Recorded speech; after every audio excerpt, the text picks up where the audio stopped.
Hey guys, welcome to It's a Party. I'm Nate. So in this video I wanted to show you guys something really fun for 4th of July.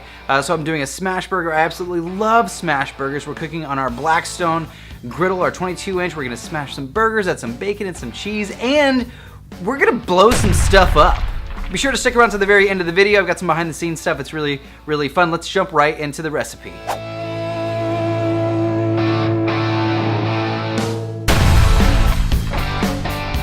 A couple of weeks ago, you saw us use our grill your ass off gunpowder seasoning, so I thought it'd be a fun, perfect seasoning to use for this one. So we're gonna start with our bacon, cook it on our Blackstone Griddle on medium heat, render out all that fat. Now we've got 80-20 ground beef. That's super important. It's gonna give you a juicy, juicy burger. We're gonna smash it, add our gunpowder seasoning, cook it for a few minutes on each side because they're smashed, they cook pretty quick. We're gonna add our bacon on top and then the cheese over the bacon. It's gonna keep the bacon intact.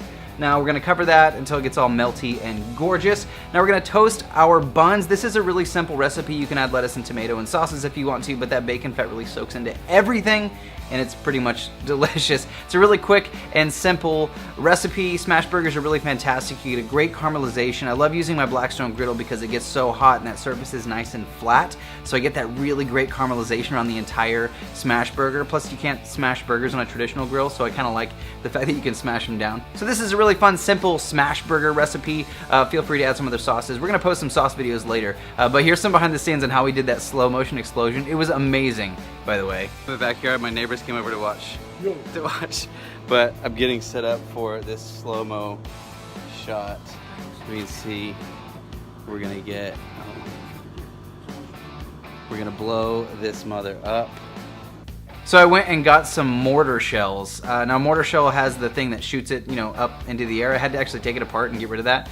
And then I stuck the ball end of the mortar shell into the burger and then smashed it down. But the wick kept going out. It's like, oh, it's killing me, the wick. So it actually took us like 3 tries to get it right. I ended up cutting a sparkler in half and then kind of creating my own wick. Super safe. Because here at It's a Party, we love safety. But then it finally worked, and it turned out really freaking cool. Like, you see the top bun? Like, look at the top bun. It's just like perfectly intact, just shooting up off, and there's a delicious piece of bacon just floating. I hope you guys love that video. It's a really simple recipe, really fun video. We have videos every single week, so be sure to like, comment, and subscribe. If you're on YouTube, click the subscribe button. If you're on Facebook, find us on our fan page. Thank you guys so much for watching, because with good food and good drinks, it's a party.